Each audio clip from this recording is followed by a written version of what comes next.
Thank you for coming this session. This session is Kenji and Dr. Yang will chair this session. And we have three panelists, Dr. Igor Buzaev, Chun-Yuan and Abdul Khan. We have five cases today, and first three cases Dr. Yang will chair. So please start, Dr. Yang. Okay, thank you all. Yeah, I'm Hongbing Yang from the Fuai Hospital in Beijing. And the first speakers will be David Yong, who is from the National Heart Institute of Malaysia. And the title he will present it here, the not your typical myocardial infarction. Dr. Yong, please. Okay, thank you very much, Dr. Yan.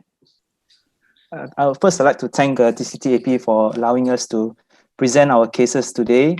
And I hope everyone is safe and healthy during these crazy COVID-19 pandemic times. Hopefully we can meet in person soon, maybe next year. So the title of my presentation is Not Your Typical Myocardial Infarction. My name is Dr. David Yong. I'm from the National Heart Institute in Malaysia. For disclosure, I have nothing to disclose. So back to the case, my patient is a 30-year-old lady. She came with a background history of taking oral contraceptive pill for birth control, and she's been taking this for the past 2 years. She also has traditional risk factor for coronary artery disease, such as smoker. She's a smoker, 10 sticks a day, as well as diagnosed with dyslipidemia. However, she's not on any medications. She came with a sudden onset of typical chest pain at 3 in the morning. And she presented to our emergency department at 12:30 p.m. and so happened, I'm on call on that day. So we move to the ECG. As you can see from this ECG, the changes are actually quite subtle. Just pay attention to AVL. There is a 1 millimeter ST elevation, if you can notice it. And this corresponds with the reciprocal changes in lead 3. If you look even closer, in lead 1, V5 and V6, there are similar changes. So we diagnosed her as a case of acute lateral myocardial infarction, STEMI, and we have activated the STEMI team. So we brought her to the cath lab. In the cath lab, first we studied the right system. As you can see, and you agree with me that angiographically, the right system looks normal. Okay, so we move on to the left system. This is the caudal shot. Okay, immediately when you took the caudal shot, then we were surprised to see there is a lot of, there's a sort of a filling defect over the proximal LAD area. And you pay attention to the ostial of the LAD, it also seems to be narrowed. Okay. So in the cranial shot, I can show you now. There is a similar filling defect over the proximal LAD, and you look closely, the filling defect actually extends slightly into the left main. So what to do? We've decided actually to image this lesion with an IVUS. Fortunately, wiring was not a problem.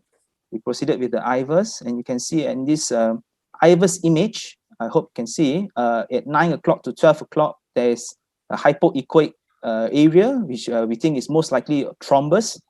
And as the image progresses further, you will notice a dissection flap. It's coming here, a dissection flap here. And this dissection flap actually extends into the left main.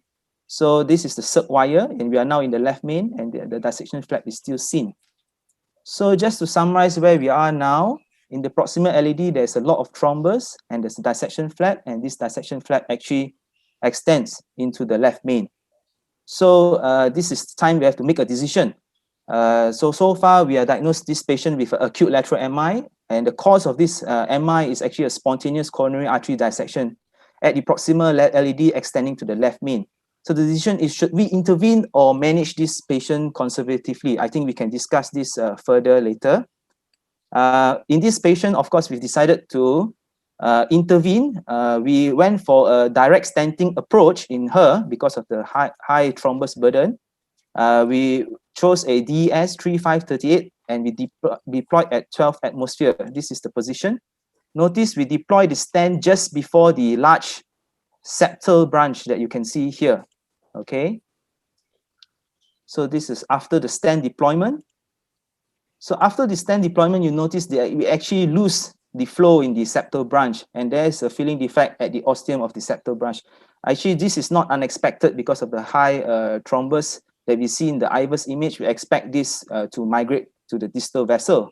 So we are able to wire the septal branch and balloon it with a semi-compliant 1,510, and we gave her intracoronary tirofiban and did multiple runs of thrombus aspiration.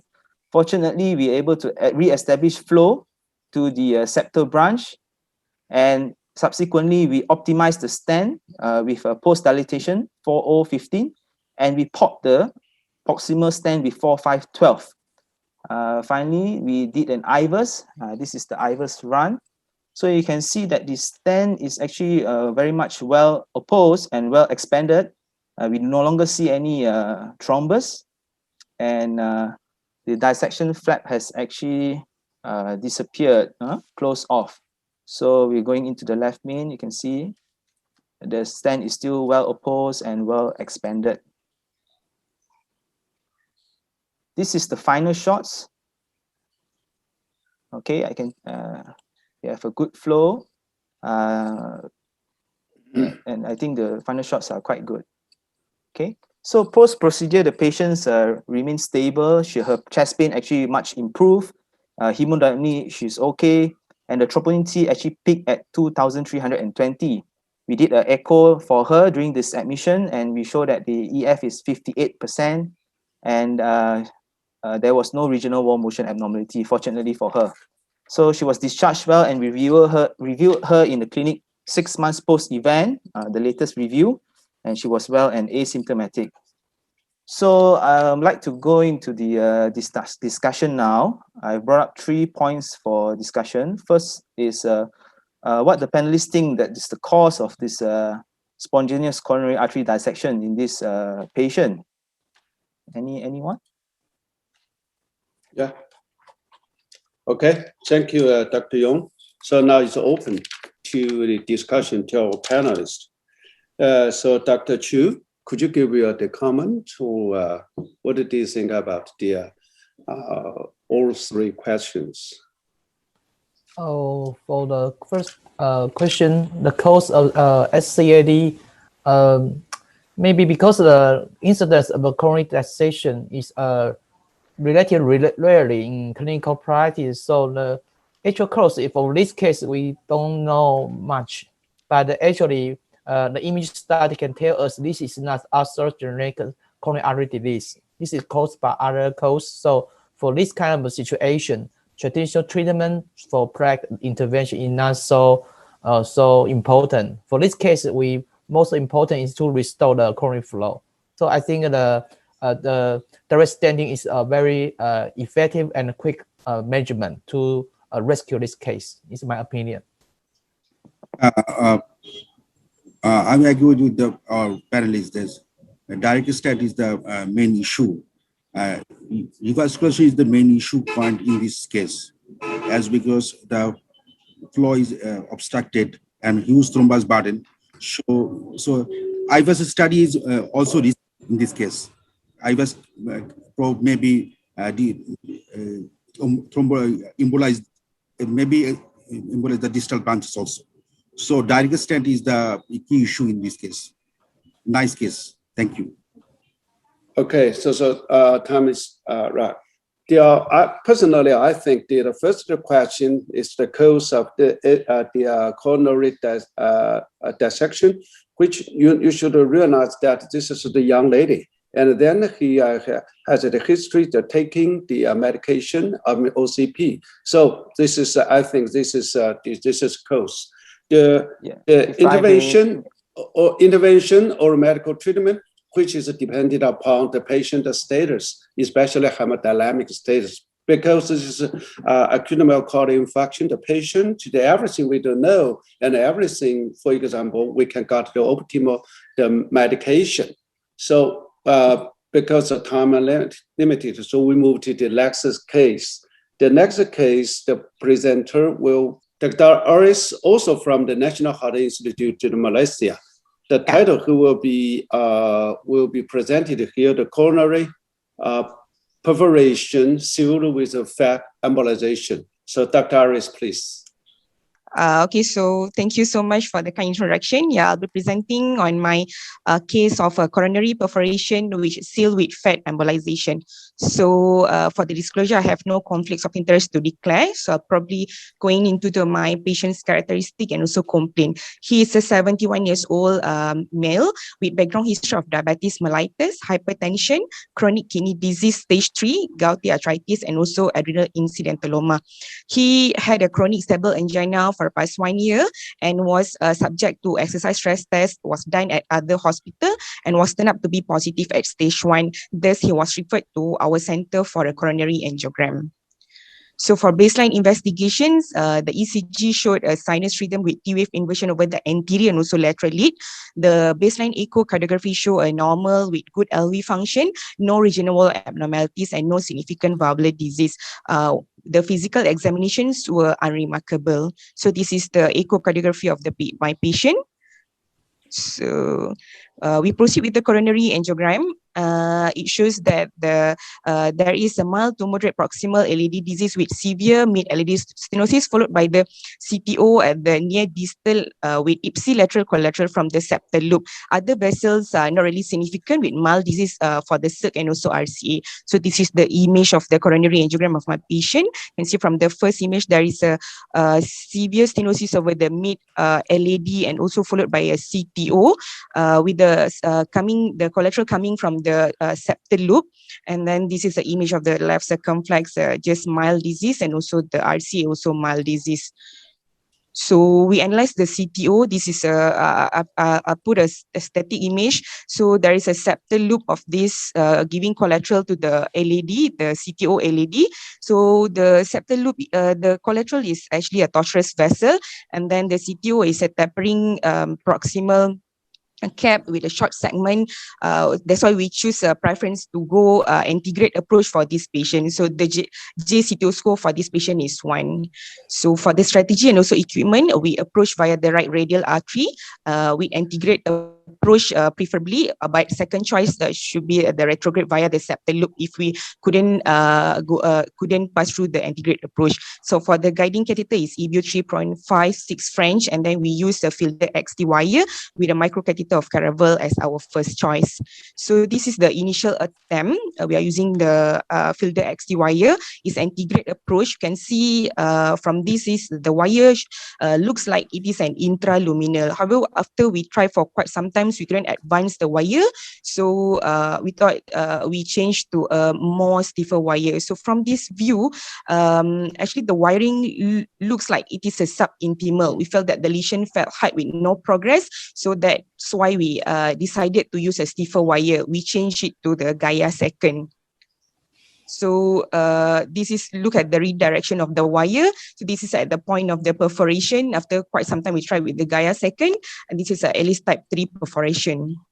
You can see that there is a contrast leakage into the pericardium. So fortunately for our patient, the patient is hemodynamically stable and also asymptomatic with no ECG changes. So we keep calm, and also we try to embolize. We plan to embolize the vessel. So choice for the embolization, what are to consider in these patients? What are the materials that we can choose for this patient for the embolization, whether it's a fat, metal coil, or coagulated blood product from the patient or other substances. And so the location of the perforation in this patient, it is mid but behaving like a distal vessel perforation. So it is a very subtle perforation. Luckily, we notice it very early. But if it's a proximal vessel, will be more dramatic with a drop in the blood pressure and also further bleeding that can cause hemodynamically unstable. So what is also of concern in our patient is whether we plan to reattempt this CTO or whether we want to go medical therapy. So we plan to reattempt. That's why we choose a biological or resorbable substance. So we choose fat in this patient. So what are the peculiarities of this vessel? My patient's is a mid to distal segment CTO lesion, but it is behaving like a distal perforation. So there are, of course, algorithm is there to guide us, but some logical sense which is have to fix to my patient also. We are taking into consideration. So good thing this patient no flow towards the perforated part of the vessel from the retrograde collateral.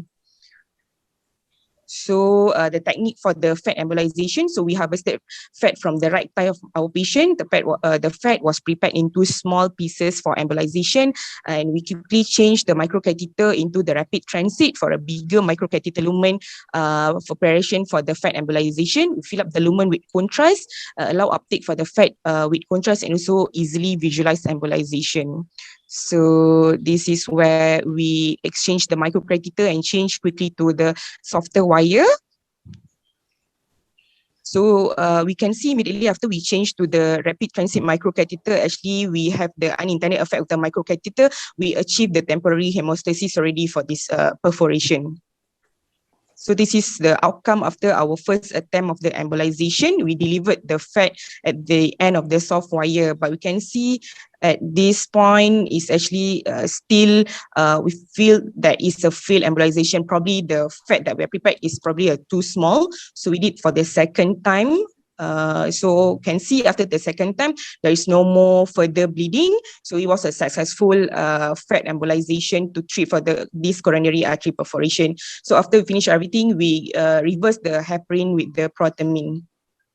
So how about the outcome of my patients? Immediate and also serial echocardiogram done showed very minimal pericardial effusion at the adjacent LV wall. We actually did a 3 times echocardiogram, immediate and also serial in the ward. Patient was discharged well after a few days, and he was seen in our clinic last week. At this point of time, he and the family opted for medical therapy. So for the discussion, this is a distal coronary perforation. It is rare but a little complication. So what is most important is to early recognition of the perforation and also provide a prompt treatment. So the first treatment, it can be to minimize the bleeding into the pericardium. You can use whether prolonged balloon inflation or applying suction through a microcatheter. If bleeding continues, the definitive treatment is needed, whether it is a fat or coil embolization. So this is my last slide. So what are the learning points in this case? This is a mid-vessel perforation, but it's acting like a distal perforation. That is interesting in this patient. Fat embolization, we need to know the tips and so the tricks. And also we achieve temporary hemostasis with microcatheter in this patient. You can see the visualization of the fat with contrast. So lastly, familiarization with the microcatheter and suitable for the embolization is very benefit for the patients. Yeah, that's all. Yeah, thank you. Thank you, Dr. Aris gave us a very great case of coronary perforation and with a comprehensive review. So now it is a time for discussion for our panelists, all the speakers. So Dr. Igor Buzaev? Yes. Yeah, I'm sorry. Thank you very much. First of all, before knowing about the fat embolization that you presented, I would do the balloon inflation and wait for some time. And also it is one of the things that I thought about is to make retrograde and press it by the stent from the true lumen. And also I've learned from Japanese colleagues that blood clot is issue. They take the blood clot before the starting heparin in the patient before these hard cases with chronic total occlusions. But anyway, this is very interesting for me. I will took it in the practice, but I hope it will not necessary very often. Okay, thank you. Thank you so much. So next we move to the case 3. Will be by Mohammed Ali Oshiba, and who is from United Kingdom, Queen Elizabeth Hospital. And the title he will present here is the use of intravascular lithotripsy and intravascular ultrasound to aid percutaneous coronary intervention to calcific the vein graft. So Dr. Oshiba, please. Hello everyone, I'm Mohammed Oshiba, Honorary Specialty Registrar in the Interventional Cardiology Department at Queen Elizabeth Hospital, Birmingham. Today I'm honored to present one of our cases with my consultant, Dr. Sohail Khan, the use of intravascular lithotripsy to aid percutaneous coronary intervention to calcific venous graft.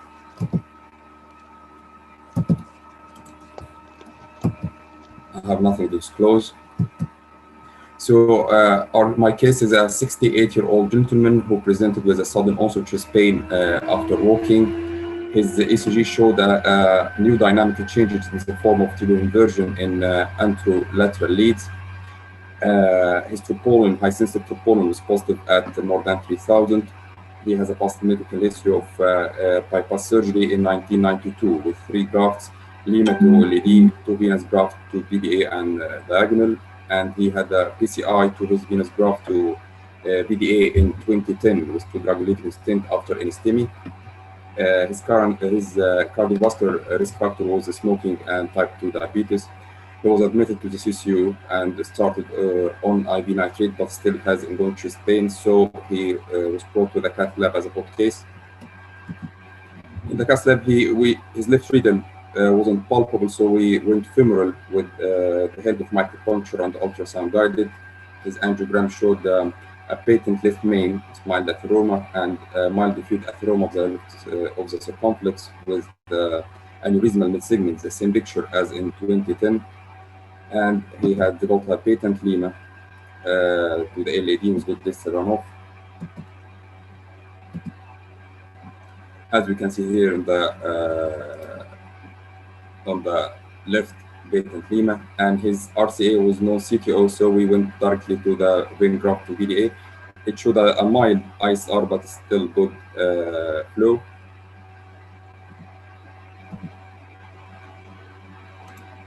A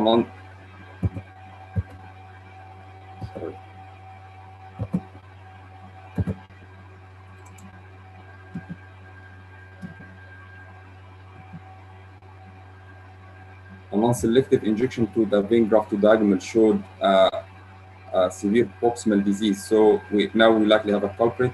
So we took AL1 guide catheter and a run-through wire was close to the distal diagonal, and now we can appreciate a severe proximal disease in the vein graft, followed by some moderate disease in the mid-segment. And given the inherent risk of thrombosis and neuroflow in vein graft PCI, we opted to use an embolic protection device. So a Spider 4mm device was deployed distally. We tried to pre-dilate the lesion, to prepare lesion with 2.5 semi-compliant balloon followed by 3 NC balloon, but however, neither balloon expanded well, and we can appreciate the constraint here. So what's next? So if the lesion doesn't expand well, try to obtain some more information. So we did IVUS, and what we got here, it is a very short focal segment, nearly 27 degrees of circumferential heavy calcification with some deep calcium here at 8 and 9 o'clock. So we decided to start with a cutting balloon. So a 3x10 cutting balloon, still the lesion not expanding well. So we repeated the IVUS to see what we have achieved, and it showed a little bit improvement, but still constrained. So what's next? What's our option now? Either to use a bigger balloon, maybe high pressure, super high pressure balloon, or a bigger cutting balloon, but carries the risk of perforation. Rotational atherectomy will need to take out the whole system and maybe upgrading our sheath and guide to 7 French, as it's likely to require at least 2 mm per, as I showed, and also increase the risk of thrombosis and neuroflow. So we decide to use intravascular lithotripsy. So in brief, the coronary IVL system consists of a portable battery chargeable generator and a cable connector with a button for IVL activation, and the IVL balloon catheter. The IVL balloon catheter has 2 emitters integrated in a semi-compliant balloon, available in diameters from 2.5 to 4 mm and in half millimeter increments and 12 mm length. The contrast field and the size should be selected in 1:1 ratio to reference coronary diameter, and it's recommended to be guided by intravascular imaging for optimal lesion preparation. The contrast field balloon should be inflated in a subnominal pressure up to 4 atmospheres, and the IVL emitters will generate electrical spark that generates a rapidly expanding vapor bubble contained within the integrated balloon, as we can see in this image. And the acoustic pressure wave radiates spherically outward, selectively modifying the vascular calcium. The generator is pre-programmed to deliver 10 pulses in a sequences with a rate of 1 pulse per second for a maximum 80 pulses per catheter. So we used a 3x12 shockwave balloon catheter, delivered 80 pulses, and we can appreciate here, this is our starting, and by the end, start to expand well. So we did further preparation with 3 NC balloon. Now we can appreciate it expanded well, and repeat IFAS showed adequate lesion preparation. So we proceed to stenting. We used the 3x38 drug unit stent, the same brand as in had previous venous graft, which showed a good response, and now it showed a good expansion. We retrieved our spider device and post-dilate the lesion with the 3 and 3.5 NC balloon, and repeat IVAS shows good stent expansion with mean stent area nearly 6 or more than 6 millimeters squared. And this is our final result.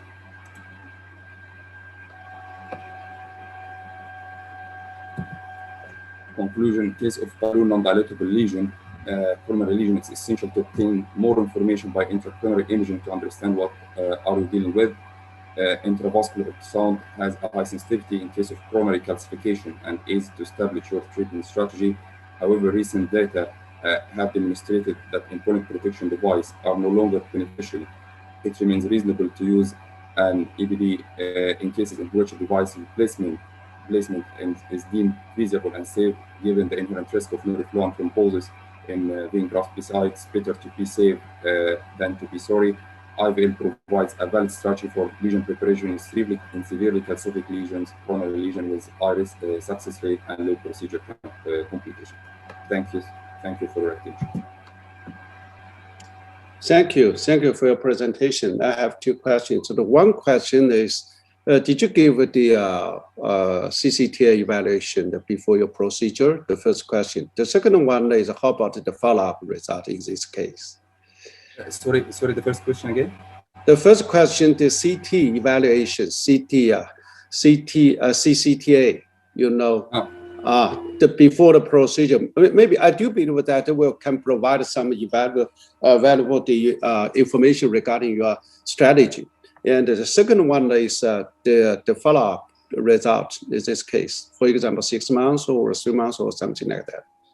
Okay, for the CTCA, we usually do CTCA for patient with previous CABG, but this case was a hot case. He was presented with anesthesia and going chest pain, so I brought directly to the cath lab. And for follow-up, it's a recent case, but he recovered well during his admission. So I assume he will be fine in the future. Okay, thank you. So I finish my role here. So Dr. Ando, please continue. Yeah, thank you, Dr. Yang. Next speaker is from SG Cardiac Care India, Dr. Sunip Ranjan.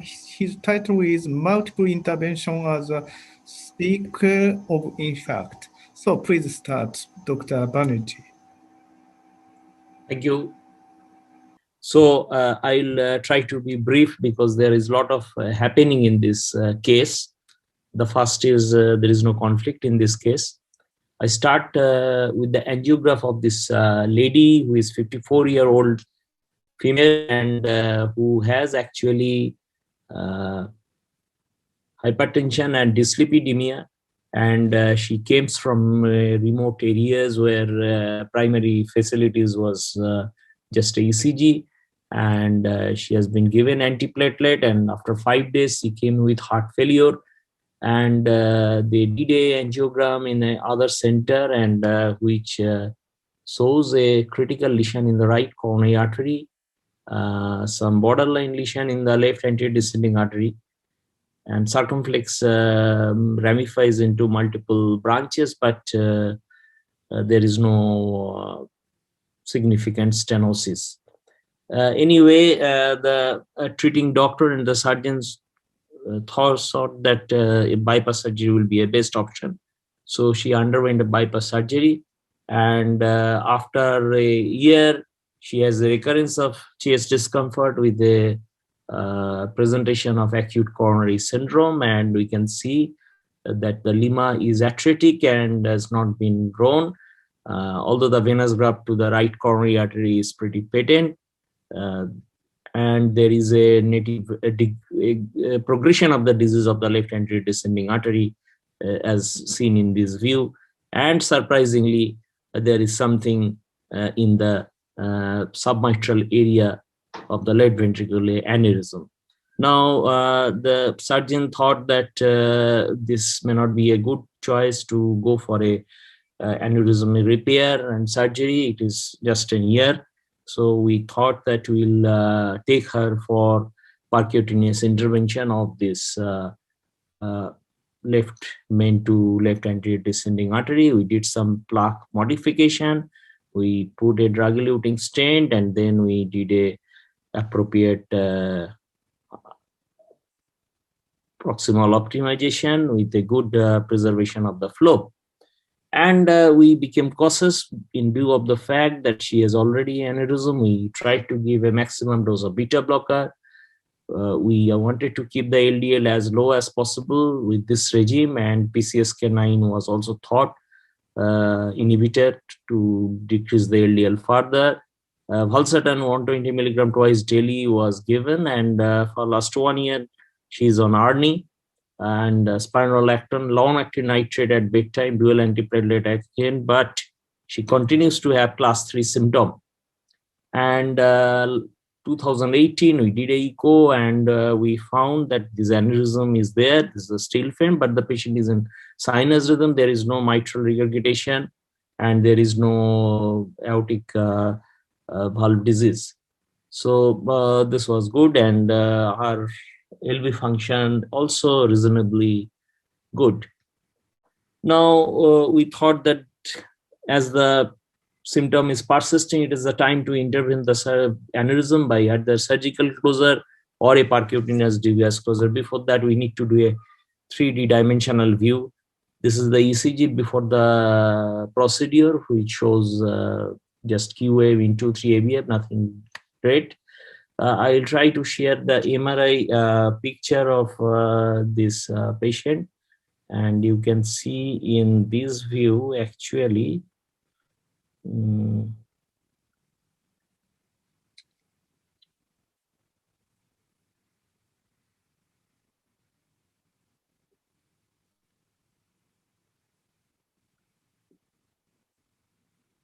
so this aneurysm is quite big, and we could measure the size of the aneurysm with a neck of 2.5 centimeter and measuring from the basal inferior wall. And the person who reported the MRI, he said that it is clear from mitral annulus about 1.1 centimeter. The other things are normal. There is no thrombus.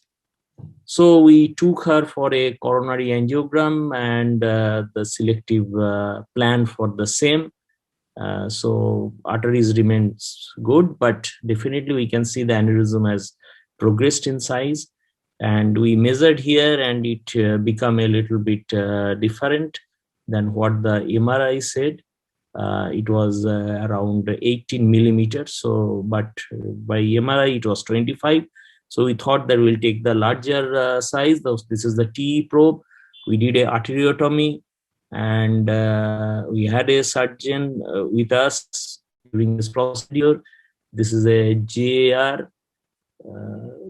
We cannulated into the sac very carefully, not to perforate it, then exchange with the sheath, and with the TE guidance, we could deploy a ASD device closer, SERA 26 millimeter.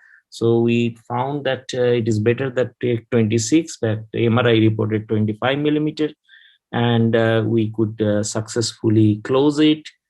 And the beautiful result we can see immediately after the angiogram in lateral view.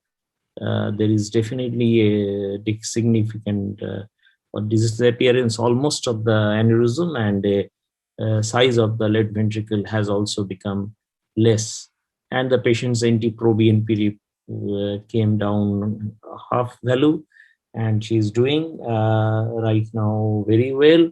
This is the last echo which we have done. You can see this device coming, but fortunately, even 9 months follow-up, there is no mitral regurgitation, and there is no LVOT obstruction, and the patient is feeling much better.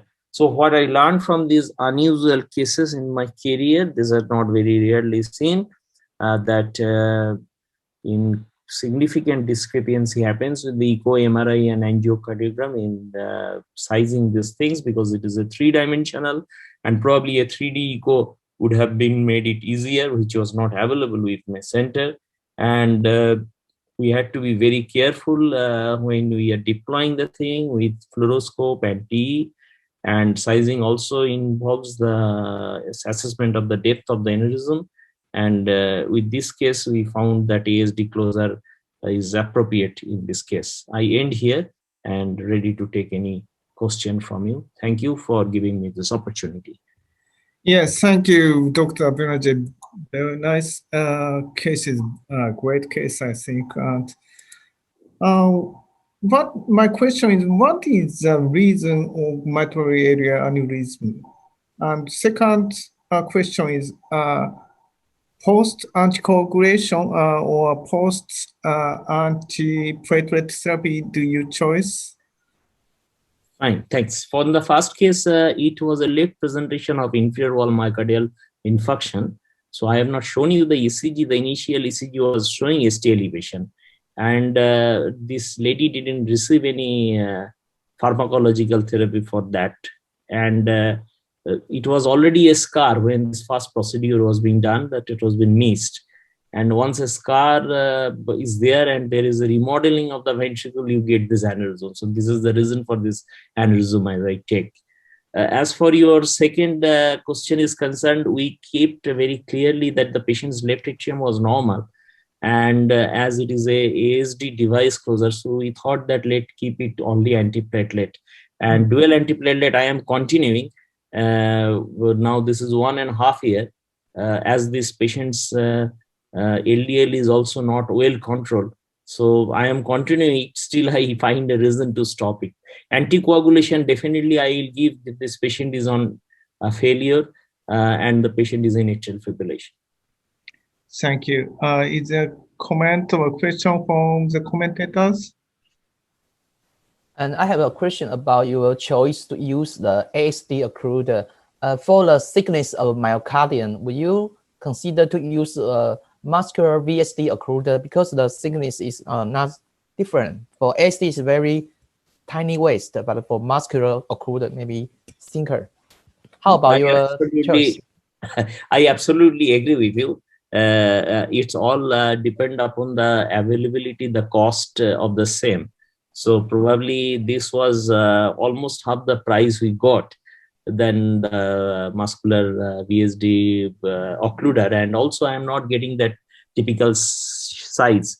So I had both also in my hand, but you know that they did say that we can't give you a 23 millimeter, I can give up to 16.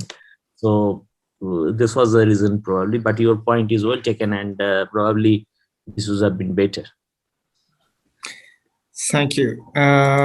So let's move to the last speaker. Last speaker is Dr.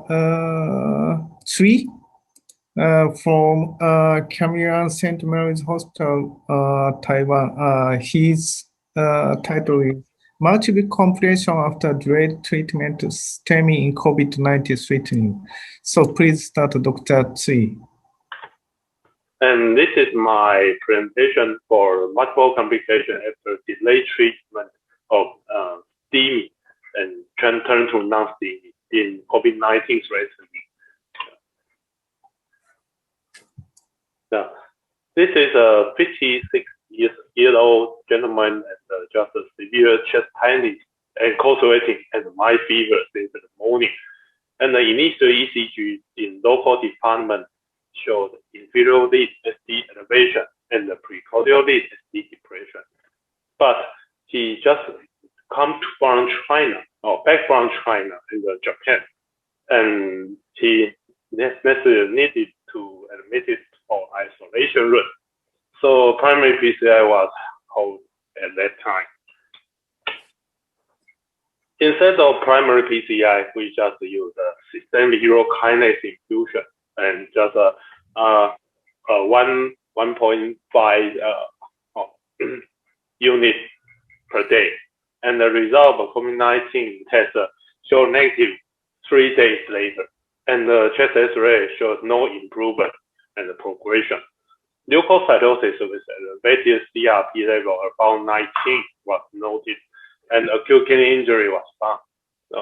But for the primary delayed rescue intervention, the coronary artery angiography was done and showed a lot of thrombus over right coronary artery in the TME1 to 2 flow, and the severe stenosis over left circumference, just like. Let's see the ECG change at the local determinant. We can see a little ST elevation over 2, 3, and the AVF lead, not very high. And ST depression was found over V4 to V6. Initial chest X-ray like this, severe pneumonia and respiratory distress. And the EKG that in our emergency department is in no significant ST elevation in our EKG. So in our hospital, maybe we can definitely mean this is the non-ST elevation in mind, maybe. And the echocardiography show preserved ejection fraction with LVH, and the severe mitral valve registration was found. And after the day, 1 day later, the chest X-ray seemed more severe than previous day. And the ECG showed no significant ST elevation over inferior lead. And let's see the coronary artery angiography.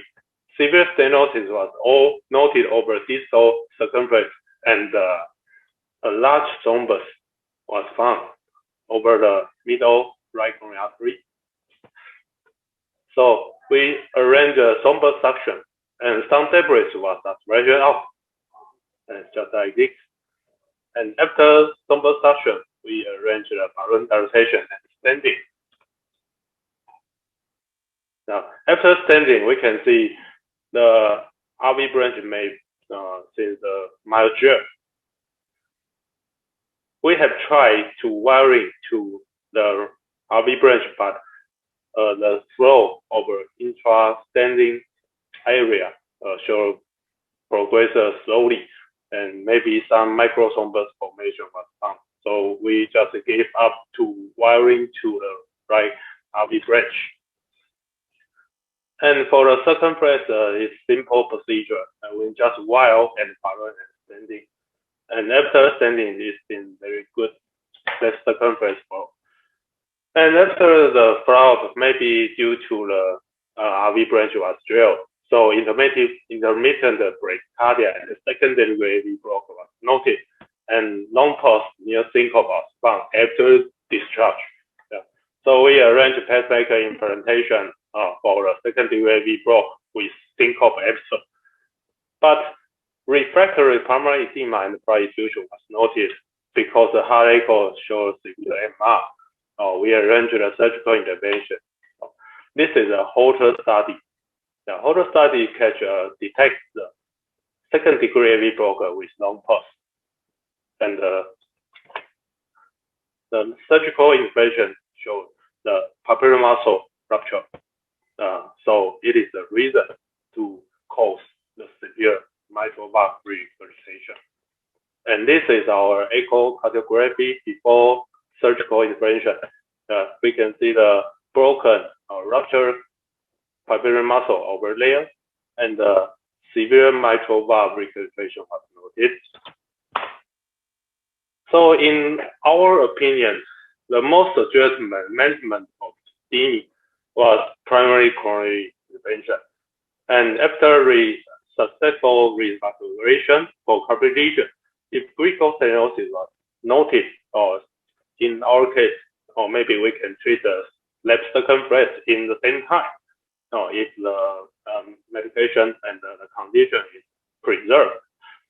And however, because of the threatening of COVID-19, so some of the primary coronary artery intervention may be held, or may be delayed, or maybe stopped. So which may induce more myocardial damage and cause conduction system defect or delayed pumping muscle rupture, actually in our case. So our conclusion and take-home message is here, we suggest if the conduction system defect was noted, repeat echocardiography was necessary for heart structure and functional study. Maybe another complication will be occur.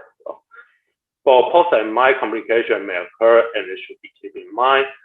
And in some situations, primary coronary artery intervention should be arranged for STEMI in COVID-19 threatening with well-prepared equipment, well-prepared members, and well-trained teamwork. Thank you for nice presentation. Is there a question from the panelists? So I have a question. I want to know the how about information regarding the IVUS or the OCT evaluation in this case, because in my hospital usually we routinely give the patient the IVUS and the OCT the evaluation, which can guide it to next strategy in this situation. Yes, because we have no OCT in our hospital, but we have the IVUS. And before the standing, we have used the IVUS to check the vessel diameter. But we did not use the IVUS to find the RV branch. Okay. I have a question. Yes. Regularly check echocardiography before intervention? You mean the vessel diameter or the RV branch? Pre-checkup for intervention. In our center, we routinely done echocardiography, see the valve motion or the valvular regurgitation or any other abnormality in echocardiography before intervention. Do you have any protocol? We have checked partial diameter, partial factor, but not all in compounding factor was checked in our cath lab. Okay, thank you very much. Time is coming. So we want to close this session with I thank all the presenters and moderators and co-chair Dr. Yang. Thank you very much all.